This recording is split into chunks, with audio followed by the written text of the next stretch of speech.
সুপ্রিয় দর্শক মণ্ডলী, আসসালামু আলাইকুম। নতুন একটি পর্বে আপনাদের সবাইকে স্বাগত জানাচ্ছি আমি সৈকত।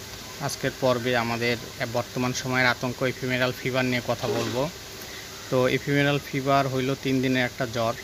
যেই গরুটা দেখতে পাচ্ছেন এই গরুটার এফিমেরাল ফিভারে আক্রান্ত হয়েছে এবং এটা লক্ষণগুলি দেখেন। গরুটা জোরে জোরে কাশতেছে, তার সাথে গরুটার প্রচণ্ড শ্বাসকষ্ট হচ্ছে এবং গরুটার মুখ দিয়ে লালা নিঃসৃত হচ্ছে এবং গরুটা বেশি পাচ্ছে না, ছটফট করতেছে, কোনোবার কখনো শুচ্ছে, কখনো উঠে দাঁড়াচ্ছে এবং খাওয়া দাওয়া খাইতো, এখন কিন্তু খাওয়া দাওয়াটা একবারেই কমাই দিয়েছে।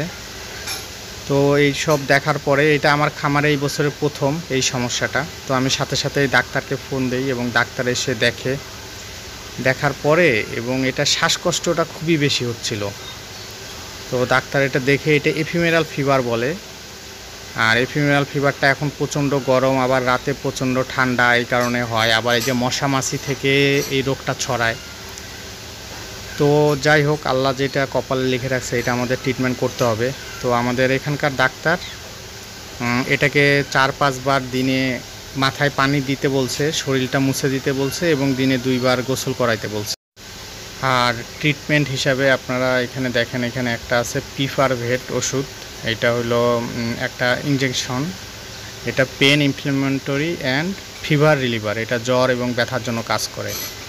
আর আপনারা জানেন যে এই যে এফিমেরাল ফিভারে গরুর অস্থিতে ব্যথা হয়ে যায়, গরুর হাড্ডির জয়েন্টে জয়েন্টে ব্যথা হয়ে যায়। তো এই জন্যই এই ওষুধটা খুবই কাজ করে এবং এটা এখন অত্যাধুনিক একটা ওষুধ যেটা খুব ভালো কাজ করতেছে। এই ওষুধটা এখন সবখানে চলতেছে, পিফারভেট। এটার একটু দাম বেশি কিন্তু এটা খুবই কার্যকর। তো আমাদের এই গরুটার বডি ওয়েট আছে 476 কেজি আছে। এই জন্য এই গরুটা প্রায় 500 কেজি। আমরা এটাকে 20 সিসি পিফারভেট দিছি। আর সাথে এটাকে এই পিফারভেটটা আপনারা চেষ্টা করবেন যে সবসময় ওষুধের এই ভিতরে প্রসপেক্টাসটা পড়ার। এটা 200 টাকা করে নেয় 10 ml। আপনার যদি একবারে 30 ml কিনেন 560-70 টাকা নেবে। এটা খুবই কার্যকরী একটা ওষুধ বর্তমান অবস্থায়। আর এর সাথে দেওয়া হয়েছে এস্টাভেট। আপনারা জানেন যে অ্যান্টিহিস্টামিন জাতীয় ওষুধ। এই ওষুধটা আমরা দিছি 15 সিসি, ওইটার সাথে 15 এস্টাভেটটা 15 সিসি করে মাংসে। ওই 2টা ইঞ্জেকশনে কিন্তু মাংসে 2টা 2 পারে দিবেন, 2টা 1 পারে দিবেন না। আর এর সাথে এই যে ইলেকট্রোমিন পাউডার স্যালাইন, যেটা ইলেকট্রোমিন স্যালাইনটা খুবই ভালো, কারণ এটাতে অন্যান্য উপাদানের সাথে জিঙ্ক সংযোগ করা হয়েছে। জিঙ্ক দেওয়ার কারণে এটা খুব ভালো কাজ করে। তো গরু যদি স্যালাইনটা মুখে না খায়, স্যালাইনটা দানাদারের সাথে মেখে নলা ধরে ধরে আপনার গরুর মুখে দিয়ে দিলে গরু কিন্তু খেয়ে নেবে। আমরা এই গরুটাকে এভাবেই খাওয়াইছি এবং ইনশাল্লাহ আমরা এটা 2 দিনেই আমরা এটা রেজাল্ট পেয়ে গেছি। তো এই যে দেখেন, আজকে 2 দিন পরে তৃতীয় দিন আজকে আমরা গরুটা বের করছি বাইরে আপনাদেরকে দেখানোর জন্য। তো আল্লাহর রহমতে আমরা 2 দিন ট্রিটমেন্টটা দেওয়ার পরে গরুটা মোটামুটি এখন সুস্থ। গরুটা আল্লাহর রহমতে খাওয়া দাওয়াটাও স্বাভাবিক হয়ে গেছে। এই যে দেখেন,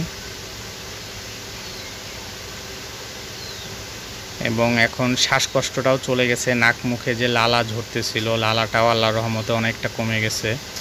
তো ইনশাল্লাহ এই গরুটা এখন অনেকটা সুস্থ হয়েছে এবং এর পাশাপাশি আমরা সারা ঘর স্প্রে করছি, মশা মাছি থেকে বাঁচানোর জন্য ব্লিচিং পাউডার ছিটাইছি। এবং গরুকে আপনারা এখন গরমের সময় যেহেতু প্রচুর গরম, আপনার ফ্যানের নিচে রাখার চেষ্টা করবেন এবং এর সাথে গরুকে দিনে 1 বার এবং যদি বেশি গরম থাকে আপনার দিনে 2 বার অবশ্যই গোসল করাবেন। এর সাথে দানাদারটা একটু কম দিবেন, কাঁচা ঘাসটা বেশি খাওয়াবেন। কাঁচা ঘাসটা বেশি খাওয়াইলে গরুর হজমের সমস্যাটা একটু কম হবে।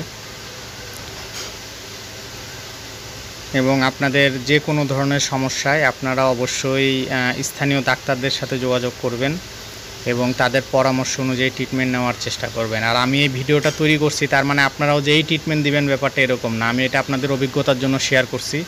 আপনারা এরকম সমস্যায় পড়লে ডাক্তারদের সাথে পরামর্শ করবেন যে আমার এক ভাই এরকম ট্রিটমেন্ট দিয়ে গরু সারছে, আমরা কি এই ট্রিটমেন্টটা দেওয়া যায় নাকি। তো দেখবেন যে ডাক্তাররাও এই ট্রিটমেন্টটার প্রতি সায় দিবে। তো সবাই ভালো থাকবেন, সুস্থ থাকবেন এবং এরকম সুন্দর সুন্দর ভিডিও দেখার জন্য আমার চ্যানেলটা সাবস্ক্রাইব করে রাখবেন এবং আমার খামারের জন্য দোয়া করবেন। আল্লাহ হাফেজ।